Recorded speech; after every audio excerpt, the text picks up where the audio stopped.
Nosindry dia iandroy anosy matsatra ambony amorony mani ary Iorombe no ampiarana izay tetika sa aropa izay fa isokatra amin'ny fahavalon'ny volana ho avy zao kosa ny fidirana ho amin'ny taona faharoa andreo mpianatra maniry ny anovo fahalalana eo amin'ny sehatry ny lalàna sy ny fitantanana etsy amin'ny sekoly ambony ISUP etsy Behoririka tsy ho ela ihany koa dia isokatra amin'ny fomba ofisialy ny rafitra LMD eo anivon'izany sekoly izany. Ny 9 febroary ho avy zao no isokatra ny fidirana ho an'ny taona faharoa etsy amin'ny sekoly ambony ISUP etsy Behoririka no hamafisin'ny talen'ny sekoly fa mbola mitohy ny fisoratana anarana ho an'ireo mpianatra mitady sekoly. Raha ny fanazavana voaray teo anivon'ny tompony andraikitry ny sekoly hatrany dia ny volana martsa ho avy izao kosa ny fidirana ho an'ny taona fahatelo. Ankoatr'izay dia nambaran'ny talen'ny sekoly fa misokatra ny fisoratana anarana ho an'ireo andiany voalohany izay mitady sekoly na ireo tsy tafiditra amin'ny sekolim-panjakana. Ny fahavalon'ny volana febroary izao no hiditra ny andiany faharoa amin'ny taona faharoa anaraka ny sampam-piofanana lalàna sy ny fitantanana. Ny lalàna eto amin'ny ivitoerana Institut supérieur privé professionnel eto Behoririka dia mizara sampana roa ny fianarana lalàna dia ny droit public sy ny droit privé. Ny fitantanana gestion et management dia misy an'ireto option maromaro reto izany hoe comptabilité finance, commerce international, gestion des ressources humaines.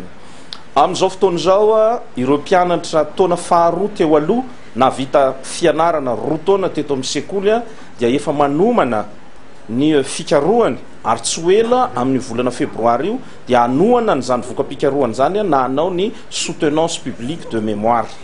Marihana fa ny diplôma avoakan'ny sekoly Institut supérieur privé professionnel eto Behoririka dia eken'ny ministeran'ny asa sy ny lalam-panjakana ahafahana miatrika fifaninanana hidirana amin'ny asa mpanjakana. Marihana fa ny diplôma omenan'ny sekoly dia ahazoana fankatoavana avy amin'ny ministeran'ny asa-panjakana sy ny lalàna sosialy mba ahafahan'ny mpianatra miatrika asa avy hatrany. Isokatra tsy ho ela ihany koa ny rafitra LMD ao amin'ity sekoly ISUP ity. Manoloana ny système vaovao na ny système LMD izay hanomboka any amin'ny taona 2024 dia efa eo am-panatanterahana sy mpandaminana ary fanarahana ny rehefa rehetra apetraky ny fanjakana ahafahana miatrika an'izany ny ivitoerana ISUP eto Behoririka na ny Institut supérieur privé professionnel.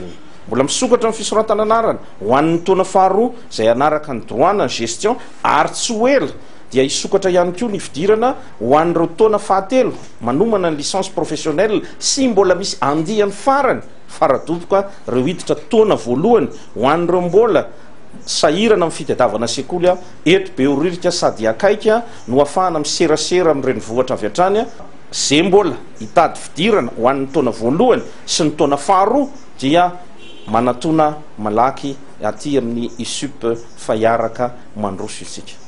Raha ny fantatra dia anisan'ny miezaka amin'ny fampandrosoana ny tanora sy ny mpianatra ho lasa lavitra amin'ny fianarana aratoviny ity sekoly tsy miankina ity. Anisan'izany ny fisian'ny cybertech ao amin'ny sekoly mba ahafahan'ireo mpianatra manao fikarohana amin'ny fianarana izay ataony.